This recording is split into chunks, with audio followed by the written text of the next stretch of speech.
Today on Documentify TV, we are exploring an extraordinary archaeological discovery that connects ancient Babylonian civilization to one of humanity's most enduring stories, the story of a great flood and a massive vessel that preserved life on Earth.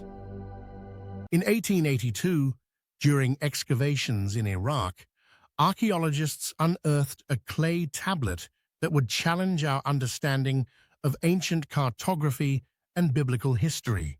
This remarkable artifact, now housed in the British Museum, contains what experts consider the world's oldest map. Known as the Imago Mundi, this 3,000-year-old tablet holds secrets that researchers are still uncovering today. The tablet presents a fascinating glimpse into how ancient Mesopotamians viewed their world. The map shows Babylon at its center, depicted as a rectangular shape surrounded by a circular bitter river, what ancient peoples believed marked the edges of their known world. Before damage occurred to the tablet, it displayed 8 distinctive shapes that researchers have identified as mountains, each holding significance in Babylonian geography and mythology. The flood narrative appears in multiple ancient cultures, with striking similarities between the biblical and Babylonian accounts. In the biblical telling, God chooses Noah to build an ark according to specific dimensions: 300 cubits long, 50 cubits wide, and 30 cubits high. Animals enter 2 by 2, and the flood lasts 150 days before the ark comes to rest on Mount Ararat. Noah releases birds to find dry land, and God creates the rainbow as a covenant. The Babylonian version tells of the god Ea selecting Utnapishtim to build a vessel of similar dimensions. Animals and craftsmen board the vessel before a flood that lasts 6 days and 7 nights. The vessel ultimately lands at Mount Ararat, and birds are released to find dry land. The gods grant immortality to the survivors, marking another parallel with the divine covenant in the biblical account. The reverse side of the tablet contains crucial information written in cuneiform, humanity's earliest known writing system. This text describes a journey through 7 leagues, leading travelers to something described as a parsiktu vessel. This specific term proves particularly significant as it appears in only one other known Babylonian text, a tablet specifically describing the Great Flood Vessel.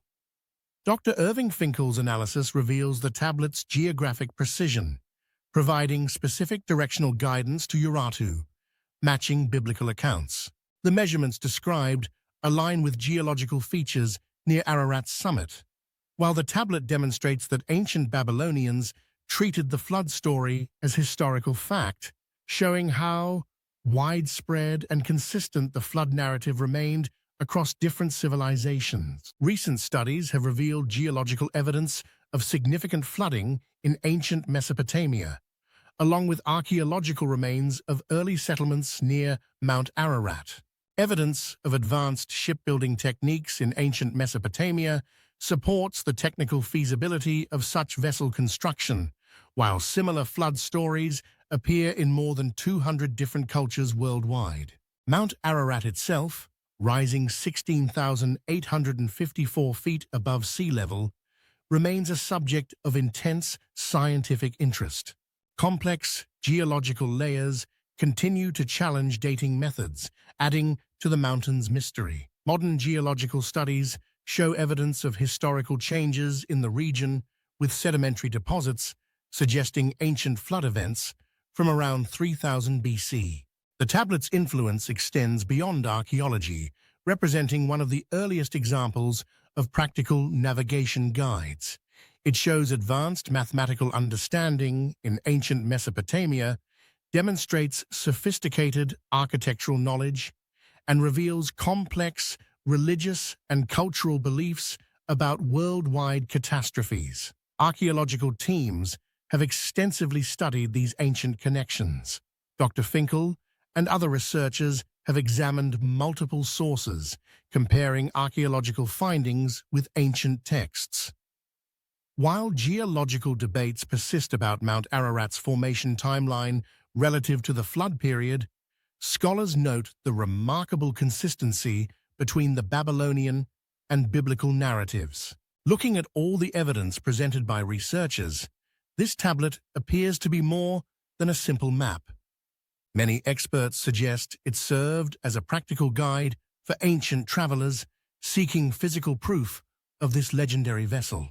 The detailed directions, specific terminology like parsiktu, and clear geographical markers indicate that Babylonian society believed tangible remains of the Ark were still visible during their time. Modern archaeological expeditions continue to explore Mount Ararat and surrounding regions.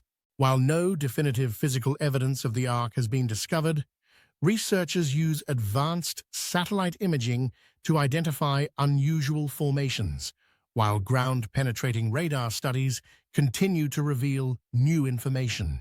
International research teams regularly conduct high-altitude expeditions, driven by both scientific curiosity and historical interest. The story of Noah's Ark transcends religious boundaries, representing a powerful symbol of survival, divine intervention, and human resilience. Whether viewed through a lens of faith or studied as historical documentation, this ancient tablet provides remarkable insight into how our ancestors understood and recorded their world. So this being said, have we actually come closer to solving the mystery of the Ark? Does this clay tablet hold more information that we do not yet fully understand? Let us know your opinion in the comments. That's it for today's video, folks. See you next time, right here on Documentify TV.